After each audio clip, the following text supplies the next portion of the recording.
अरे कृष्ण, कहाँ खो गए भाई? राधा राधा में ही मैं तो खोया हूँ, राधा के सिवा तो कुछ भी ना कहूँ।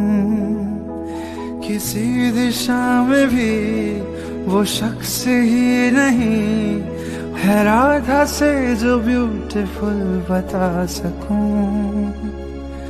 मैं अगर कहूँ मुझसा हसीं तीनों लोक में नहीं है कहीं, पर उनके सामने मैं तो कुछ भी नहीं।